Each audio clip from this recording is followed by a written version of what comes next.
ರೌಡಿಗಳ ಜೊತೆ ಹಾಯಾಗಿದ್ದಂತಹ ದರ್ಶನ್ಗೆ ಈಗ ಕತ್ತಲೆ ಕೋಣೆಯ ಭಾಗ್ಯ ಸಿಕ್ಕಿದೆ. ಇದರ ಜೊತೆಗೆ ನಾವು ಸ್ಕ್ರೀನ್ನಲ್ಲಿ ಏನು ಫೋಟೋ ತೋರಿಸ್ತಾ ಇದ್ದೀವಿ, ಇದು ಕಳೆದ ಬಾರಿ ದರ್ಶನ್ ಬೆಂಗಳೂರಿನ ಪರಪ್ಪನ ಅಗ್ರಹಾರ ಜೈಲಿನಲ್ಲಿ ಇದ್ದಂತಹ ಸಂದರ್ಭದಲ್ಲಿ ಹೇಗೆ ಲಾನ್ನಲ್ಲಿ ಆರಾಮಾಗಿ ರೌಡಿಗಳ ಜೊತೆ ಟೀ ಕುಡಿತಾ ಸಿಗರೇಟ್ ಸೇದ್ದ ಕಾಲ ಕಳೀತಾ ಇದ್ರು. ಅಂತಹದ್ದೇನಾದರೂ ಈ ಬಾರಿ ಆದರೆ ಫೋಟೋಗಳು ಏನಾದರೂ ಹೊರ ಬಂದರೆ ಅಂತಹ ಸಂದರ್ಭದಲ್ಲಿ ಸುಪ್ರೀಂ ಕೋರ್ಟ್ ಕ್ಲಿಯರ್ ಆಗಿ ಆದೇಶ ಮಾಡಿದೆ, ಅಧಿಕಾರಿಗಳ ವಿರುದ್ಧ ಮುಲಾಜಿಲ್ದೆ ಆಕ್ಷನ್ ಆಗುತ್ತೆ ಅಂತ. ಸೊ ಇದರಿಂದ ಭಯ ಪಟ್ಟಿರುವ ಅಧಿಕಾರಿಗಳೂ ಕೂಡ ದರ್ಶನ್ಗೆ ಯಾವುದೇ ರೀತಿಯ ಸವಲತ್ತುಗಳನ್ನ ಕೊಡೋದಿಕ್ಕೆ ಮುಂದಾಗ್ತಾ ಇಲ್ಲ. ಕೋರ್ಟ್ನಿಂದ ಆದೇಶ ತನ್ನಿ, ಆ ಆದೇಶದಲ್ಲಿ ಏನಿರುತ್ತೋ ಆ ರೀತಿ ನಾವು ಕೂಡ ಸವಲತ್ತುಗಳನ್ನ ಕೊಡ್ತೀವಿ ಅಂತ ಅಧಿಕಾರಿಗಳು ಕೂಡ ಫಿಕ್ಸ್ ಆಗಿಬಿಟ್ಟಿದ್ದಾರೆ.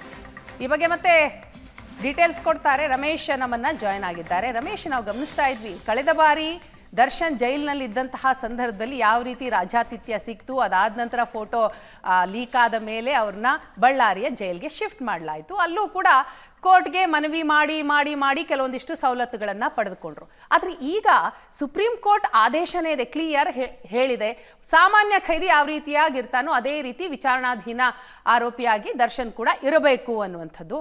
ಸೊ ಒಂದು ವೇಳೆ ಇವತ್ತು ಕೋರ್ಟ್ನಿಂದ ಕೆಲವೊಂದಿಷ್ಟು ಸೌಲಭ್ಯಗಳು ಸಿಗುವಂತಹ ಸಾಧ್ಯತೆಗಳು ಏನಾದರೂ ಇದೆಯಾ? ಕೋರ್ಟ್ ಕೊಡಬಹುದಾ? ಏನು ಅನಿಸ್ತಾ ಇದೆ ಒಟ್ಟಾರೆ ಒಂದು ಡೆವಲಪ್ಮೆಂಟನ್ನು ಗಮನಿಸ್ತಾ ಇದ್ದಂತಹ ಸಂದರ್ಭದಲ್ಲಿ?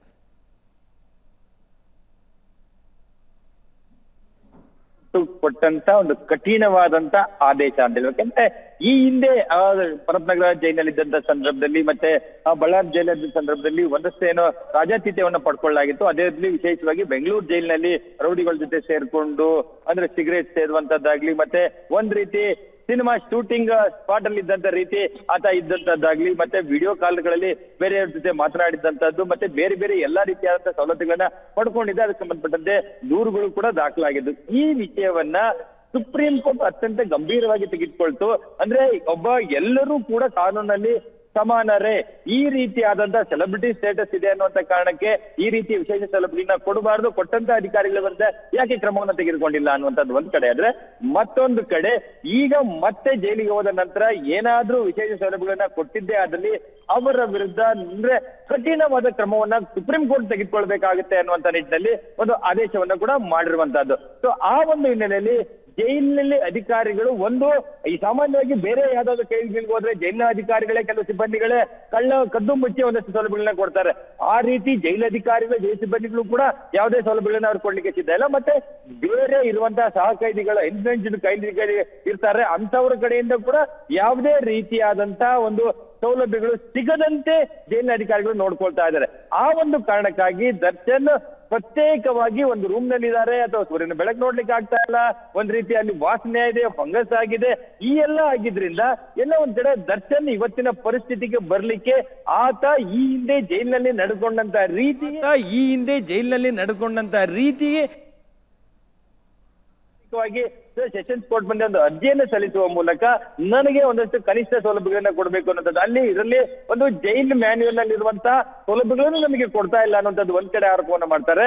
ಮತ್ತೊಂದ್ ಕಡೆ ಕೆಲವು ಆರೋಪಿಗಳು ತಮ್ಮ ಸ್ವಂತ ಖರ್ಚಿನಲ್ಲಿ ಕೆಲವೊಂದಷ್ಟು ವಸ್ತುಗಳನ್ನ ಹೊಂದಬಹುದು, ಅದನ್ನ ಜೈಲ್ ಮ್ಯಾನ್ಯುಯಲ್ ಹೇಳುತ್ತೆ ಅನ್ನುವಂಥದ್ದನ್ನ ಅಲ್ಲಿ ಅವರ ಪರ ವಕೀಲರು ಸಾಕಷ್ಟು ಅಂದ್ರೆ ವಾದವನ್ನ ಮಾಡಿದ್ದಾರೆ, ಕೋರ್ಟಿಗೆ ಮನವಿಯನ್ನ ಮಾಡ್ಕೊಂಡಿದ್ದಾರೆ. ಆದ್ರೆ SPP ಅವರು ಒಂದೇ ಲೈನಲ್ಲಿ ಆ ಎಲ್ಲ ಆರೋಪಗಳ ಅಂದ್ರೆ ಆ ಎಲ್ಲ ಮನವಿಗಳನ್ನ ತಳ್ಳಿ ಹಾಕುವ ರೀತಿ ಒಬ್ಬ ಕೊಲೆ ಆರೋಪಿಗೆ ಯಾವುದೇ ರೀತಿಯಾದ ವಿಶೇಷ ಸೌಲಭ್ಯಗಳನ್ನ ಕೊಡ್ಲಿಕ್ಕೆ ಸಾಧ್ಯ ಇಲ್ಲ, ಅದನ್ನ ಕಾನೂನು ಕ್ಲಿಯರ್ ಕಟ್ ಆಗಿ ಹೇಳುತ್ತೆ ಅನ್ನುವಂತ ನಿಟ್ಟಿನಲ್ಲಿ ವಾದವನ್ನ ಮಾಡಿದ್ದಾರೆ. ಅಂದ್ರೆ ಸುದೀರ್ಘವಾದ ವಾದ ಪ್ರತಿವಾದ ಮುಕ್ತಾಯ ಆಗಿ ಆದೇಶಕ್ಕೆ ಕಾಯ್ದಿರಿಸಿರುವಂತಹದ್ದು ವಿನ ಅಂದ್ರೆ ಇವತ್ತು 2 ಅರ್ಜಿಗಳ ಆದೇಶ ಬರ್ಲಿಕ್ಕೆ ಬಾಕಿ ಇದೆ. ಏನಂದ್ರೆ 11:30 ಸುಮಾರಿಗೆ ಆದೇಶ ಬರಬಹುದು ಅನ್ನುವಂತ ನಿರೀಕ್ಷೆ ಇತ್ತು. ಆದರೆ ನ್ಯಾಯಾಧೀಶರು ಈಗ ಪೆಂಡಿಂಗ್ ಇರುವಂತ ಅಂದ್ರೆ ಆದೇಶವನ್ನ ಕಾಯ್ದಿರಿಸಿರುವಂತಹ ಅರ್ಜಿಗಳಿಗೆ ಸಂಬಂಧಪಟ್ಟಂತ ಆದೇಶವನ್ನ 3 ಗಂಟೆಗೆ ನೀಡಲಾಗುತ್ತೆ ಅನ್ನೋದನ್ನ ಹೇಳಿದ್ದಾರೆ. ಅದರಲ್ಲಿ ದರ್ಶನ್ ಸೇರಿದಂತೆ 5 ಆರೋಪಿಗಳನ್ನ ಬೆಂಗಳೂರಿನ ಬೇರೆ ಬೇರೆ ಜಿಲ್ಲಾ ಜೈಲುಗಳಿಗೆ ಶಿಫ್ಟ್ ಮಾಡಬೇಕು ಅಂತೇಳಿ ಜೈಲಧಿಕಾರಿಗಳ ಅರ್ಜಿಯನ್ನ ಸಲ್ಲಿಸಿದ್ರು.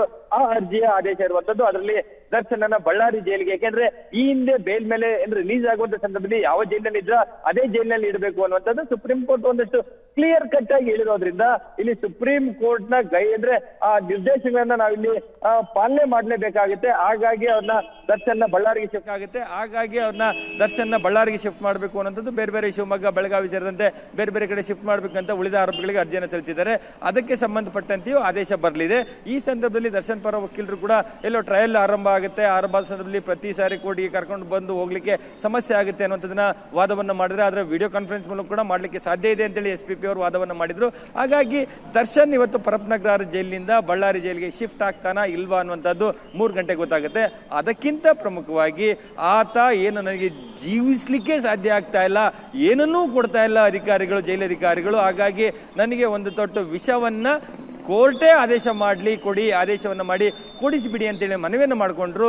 ಅಂದ್ರೆ ಅದನ್ನ ನೋಡಿದ್ರೆ ಎಂತ ನಿಕೃಷ್ಟ ಪರಿಸ್ಥಿತಿ ಇದೆ ಅನ್ನೋಂಥದ್ದು. ಹಾಗಾಗಿ ನ್ಯಾಯಾಲಯ ಇವತ್ತು ಜೈಲು ಮ್ಯಾನ್ಯುಯಲ್ ಇರುವಂತಹ ರೀತಿ ಒಂದು ಕನಿಷ್ಠ ಸೌಲಭ್ಯಗಳು, ಹಾಸಿಗೆ, ದಿಂಬು ಸೇರಿದಂತೆ, ಮತ್ತೆ ಆತ ಅಲ್ಲಿ ಜೀವನ ಅಂದ್ರೆ ಒಂದೊಂದು ಜೀವನವನ್ನು ಮಾಡಲಿಕ್ಕೆ, ಜೀವಕ್ಕೆ ಯಾವುದೇ ರೀತಿ ತೊಂದರೆ ಆಗದ ರೀತಿ, ಆರೋಗ್ಯಕ್ಕೆ ಯಾವುದೇ ರೀತಿ ತೊಂದರೆ ಆಗದ ರೀತಿ ಜೀವನ ಮಾಡಲಿಕ್ಕೆ ಏನೇ ಕನಿಷ್ಠ ಸೌಲಭ್ಯಗಳು ಬೇಕು ಆ ಸೌಲಭ್ಯಗಳನ್ನ ಕೊಡ್ಲಿಕ್ಕೆ ಒಂದು ಆದೇಶವನ್ನ ಮಾಡ್ತಾ ನೋಡ್ಬೇಕಾಗಿರುವಂಥದ್ದು. ಆದ್ರೆ ಆ ಆದೇಶ ಬರೋದಕ್ಕಿಂತ ಮೊದಲೇ ದರ್ಶನ್ ತನ್ನ ಪರಿಸ್ಥಿತಿಯನ್ನ ನ್ಯಾಯಾಧೀಶರ ಮುಂದೆ, ಕೋರ್ಟ್ ಮುಂದೆ ಇಟ್ಟಿರೋದ್ರಿಂದ ಇವತ್ತಿನ ಅಳಲು ಏನಿದೆ ಆ ಅಳಲು ಎಲ್ಲ ಒಂದ್ ಕಡೆ ಆದೇಶದ ಮೇಲೆ ಏನಾದ್ರೂ ಎಫೆಕ್ಟ್ ಆಗುತ್ತಾ, ಏನಾದ್ರೂ ಸೌಲಭ್ಯಗಳು ಸಿಗುತ್ತಾ ಇಲ್ವಾ, ಸೊ ಇದು ಪ್ರಮುಖವಾಗಿರುವಂತಹದ್ದು. ಹಾಗಾಗಿ ಶಿಫ್ಟ್ ಆಗ್ತಾರಾ, ಸೌಲಭ್ಯಗಳು ಸಿಗ್ತಾವ, ಈ ಎರಡೂ ವಿಚಾರಕ್ಕೆ ಸಂಬಂಧಪಟ್ಟಂತೆ ಇವತ್ತು ಮಧ್ಯಾಹ್ನ 3 ಗಂಟೆಗೆ ಸೆಷನ್ಸ್ ಕೋರ್ಟ್ ಉತ್ತರವನ್ನು ನೀಡಲಿದೆ, ಆದೇಶವನ್ನ ಮಾಡಲಿದೆ. ಎಸ್ ರಮೇಶ್, ಏನಾಗುತ್ತೆ, ಯಾವ ರೀತಿಯ ಆದೇಶ ಬರುತ್ತೆ ಅನ್ನುವಂತಹ ಕುತೂಹಲ ಸಹಜ. ಈಗಾಗಲೇ ಕಣ್ಣೀರು ಹಾಕಿದ್ದಾರೆ ದರ್ಶನ್. ಸೊ ನ್ಯಾಯಾಧೀಶರು ಅವರ ಮನಸ್ಥಿತಿ ಹೇಗಿರುತ್ತೆ ಅನ್ನೋದು ಕೂಡ ಮುಖ್ಯ. ಈಗ ಬೆಂಗಳೂರಿನಿಂದ ಬಳ್ಳಾರಿ ಜೈಲಿಗೆ ದರ್ಶನ್ ಶಿಫ್ಟ್ ಆಗ್ತಾರಾ ಅನ್ನೋದು ಒಂದು. ಜೈಲಿನಲ್ಲಿ ದರ್ಶನ್ಗೆ ಹಾಸಿಗೆ, ದಿಂಬು, ಕೆಲವೊಂದಿಷ್ಟು ಸೌಲಭ್ಯಗಳು ಸಿಗಬೇಕು ಅಂತ ಮನವಿಯನ್ನ ಮಾಡಿದ್ದಾರೆ. ಸೊ ಆ ಅರ್ಜಿ ಕೂಡ ಈಗಾಗಲೇ ವಿಚಾರಣೆ ಆಗಿದೆ. ಮಧ್ಯಾಹ್ನ 3 ಗಂಟೆಗೆ ಎರಡೂ ಅರ್ಜಿಗಳ ಆದೇಶವನ್ನ ಕೋರ್ಟ್ ನೀಡಲಿದೆ. ಬಳ್ಳಾರಿ ಜೈಲ್ಗೆ ದರ್ಶನ್ ಶಿಫ್ಟ್ ಕೋರಿದ್ದಂತಹ ಅರ್ಜಿ, ಇನ್ನು ಜೈಲಿನಲ್ಲಿ ದರ್ಶನ್ಗೆ ವಿಶೇಷ ಸವಲತ್ತುಗಳು ಅಂದರೆ ಮೂಲಭೂತ ಸೌಕರ್ಯಗಳು, ಹಾಸಿಗೆ, ದಿಂಬು ಸೇರಿದಂತೆ ಕೆಲವೊಂದಿಷ್ಟು ಸೌಲಭ್ಯಗಳು ಬೇಕು ಅಂತ ಕೋರಿದ್ದಂತಹ ಅರ್ಜಿ. ಎರಡರ ಆದೇಶ ಮಧ್ಯಾಹ್ನ 3 ಗಂಟೆಗೆ ನ್ಯಾಯಾಧೀಶರು ಮಾಡಲಿದ್ದಾರೆ. ರಮೇಶ, ಮತ್ತದೇ ಪ್ರಶ್ನೆ, ಮಧ್ಯಾಹ್ನ 3 ಗಂಟೆಗೆ ಯಾವ ರೀತಿಯ ಆದೇಶ ಹೊರಬರಬಹುದು ಅಂತ. ಯಾಕಂತಂದ್ರೆ ಒಂದು ಮೂಲ ಸೌಕರ್ಯವನ್ನ ಕೇಳಿ ಏನು ಅರ್ಜಿಯನ್ನ ಹಾಕಿದ್ರು ಅದು, ಮತ್ತೊಂದು ಬೆಂಗಳೂರಿನಿಂದ ಬಳ್ಳಾರಿ ಜೈಲ್ಗೆ ಶಿಫ್ಟ್ ಮಾಡುವಂತಹ ಅರ್ಜಿ ಏನಾಗಬಹುದು, ಸಾಧ್ಯತೆಗಳು ಏನಾಗಿರುತ್ತೆ ಅನ್ನೋದು ಒಂದು ವೇಳೆ ದರ್ಶನ್ ಕೇಳಿದ ಹಾಗೆ ಅವರು ಸಲ್ಲಿಸಿದಂತಹ ಮನವಿಯ ಪ್ರಕಾರ ನ್ಯಾಯಾಧೀಶರು ಏನಾದರೂ ಆದೇಶವನ್ನ ಕೊಟ್ರೆ ವಾಟ್ ನೆಕ್ಸ್ಟ್ ಅನ್ನೋದು ಕೂಡ ಪ್ರಶ್ನೆ ಬರುತ್ತೆ. ಪೊಲೀಸರು ಮತ್ತೆ ಮೇಲ್ಮನವಿಯನ್ನ ಸಲ್ಲಿಸೋ ಸಾಧ್ಯತೆಗಳು ಇದೆಯಾ? ಅಂದ್ರೆ ಇಲ್ಲಿ ಸುಪ್ರೀಂ ಕೋರ್ಟ್ ಕ್ಲಿಯರ್ ಡೈರೆಕ್ಷನ್ಸ್ ಅನ್ನ ಕೊಟ್ಟಿದೆ ಜಾಮೀನನ್ನ ರದ್ದು ಮಾಡುವಂತ ಸಂದರ್ಭದಲ್ಲಿ. ಸುಪ್ರೀಂ ಕೋರ್ಟ್ ಈ ಕೇಸ್ನಲ್ಲಿ ಇಂಟರ್ವ್ಯೂನ್ ಆಗಿರೋದ್ರಿಂದ, ಒಂದಷ್ಟು ವಿಚಾರಗಳನ್ನ ಹೇಳಿರೋದ್ರಿಂದ ಯಾವುದೇ ಅಧಿಕಾರಿಗಳಾಗ್ಲಿ, ಜೈಲ್ ಅಧಿಕಾರಿಗಳಾಗ್ಲಿ, ಪೊಲೀಸ್ ಅಧಿಕಾರಿಗಳಾಗ್ಲಿ ಅಥವಾ ಕೆಳ ಹಂತದ ನ್ಯಾಯಾಲಯಗಳು ಕೂಡ ಕಾನೂನನ್ನ ಬಿಟ್ಟು ಒಂದಷ್ಟು ಬೇರೆ ಮಾನವೀಯತೆ ರೀತಿ ಯೋಚನೆ ಮಾಡ್ತಾರೆ ಅನ್ನುವಂಥದ್ದು ಸಾಧ್ಯತೆಗಳು ಕಡಿಮೆ ಇರುವಂತದ್ದು. ಹಾಗಾಗಿ ಕಾನೂನಲ್ಲಿ ಏನ್ ಅವಕಾಶಗಳಿದೆ ಆ ರೀತಿಯಾದಂತ ಒಂದಷ್ಟು ಆದೇಶ ಬರುವಂತ ಸಾಧ್ಯತೆ ಇರುವಂತದ್ದು. ಅಂದ್ರೆ ಈಗಿರುವಂತ ಪೆಂಡಿಂಗ್ ಇರುವಂತ 2 ಅರ್ಜಿಗಳಿಗೆ ಸಂಬಂಧಪಟ್ಟಂತೆ ಇದೇ ರೀತಿ ಆದೇಶ ಬರುತ್ತೆ ಅನ್ನುವಂತ ನಿರೀಕ್ಷೆ ಮಾಡುವಂತದ್ದಾಗ್ಲಿ ಅಥವಾ ಅದ್ರ ವಿಶ್ಲೇಷಣೆ ಮಾಡುವಂತದ್ದಾಗ್ಲಿ ತಪ್ಪಾಗುತ್ತೆ. ಆದ್ರೆ ಇರುವಂತ 2 ಆಪ್ಷನ್, ಒಂದು ಬಳ್ಳಾರಿಗೆ ಶಿಫ್ಟ್ ಮಾಡಿ ಅಂತೇಳಿ ಜೈಲಧಿಕಾರಿಗಳು ಕೇಳಿದ್ದಾರೆ, ದರ್ಶನ್ ಪರ ವಕೀಲರು ಮಾಡಬಾರ್ದು ಅಂತ ಹೇಳಿದ್ದಾರೆ. ಒಂದು ವೇಳೆ ಮಾಡಿದ್ದೇ ಆದಲ್ಲಿ ಅದನ್ನ ಪ್ರಶ್ನೆ ಮಾಡಿ ದರ್ಶನ್ ಪರ ವಕೀಲರು ಮತ್ತೆ ಹೈಕೋರ್ಟ್ಗೆ ಹೋಗ್ಬೋದು. ಯಾಕೆಂದ್ರೆ ತಾವು ವಕೀಲರು ಪದೇ ಟ್ರಯಲ್ ಶುರುವಾದಂತ ಸಂದರ್ಭದಲ್ಲಿ ಪದೇ ಅವ್ರನ್ನ ಭೇಟಿ ಮಾಡುವಂತದ್ದಾಗ್ಲಿ ಅಥವಾ ಏನಾದ್ರೂ ಅವರಿಂದ ಸಲಹೆ ಸೂಚನೆಗಳನ್ನ ಅಥವಾ ಅವರಿಂದ ನಿರ್ದೇಶನ ತೆಗೆದುಕೊಳ್ಬೇಕು ಅನ್ನೋದಾದ್ರೆ ಪದೇ ನಾವು ಬಳ್ಳಾರಿಗೆ ಹೋಗ್ಲಿಕ್ಕೆ ಸಾಧ್ಯ ಆಗೋದಿಲ್ಲ. ಮತ್ತೆ ವಿಚಾರಣೆ ಸಂದರ್ಭದಲ್ಲಿ VCಯಲ್ಲಿ ಪ್ರೊಡ್ಯೂಸ್ ಮಾಡುವಂತದ್ದು ಸಾಧ್ಯ ಆಗೋದಿಲ್ಲ.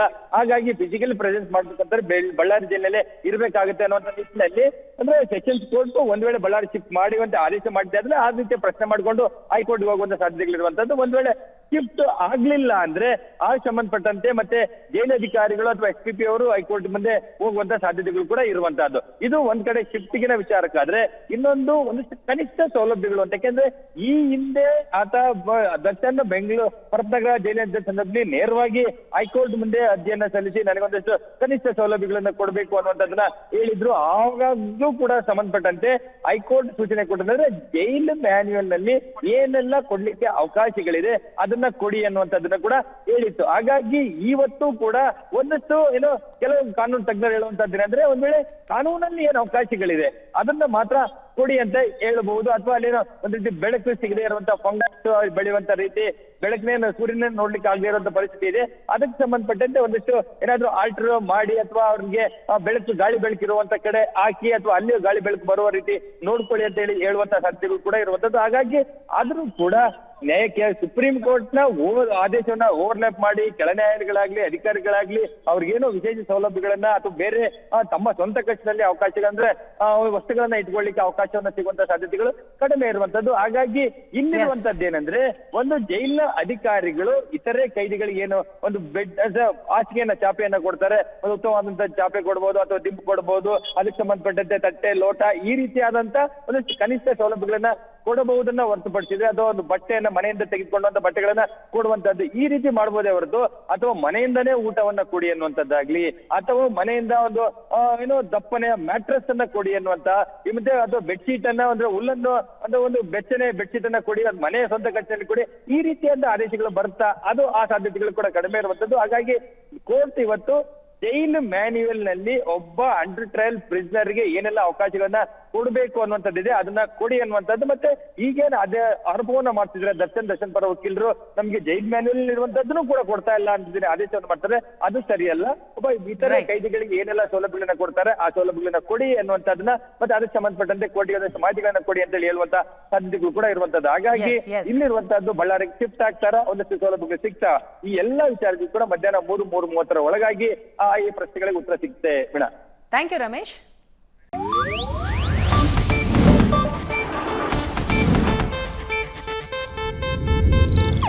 ಇದು ಏಷ್ಯಾನೆಟ್ ನ್ಯೂಸ್ ನೆಟ್ವರ್ಕ್ ಪ್ರಸ್ತುತಿ.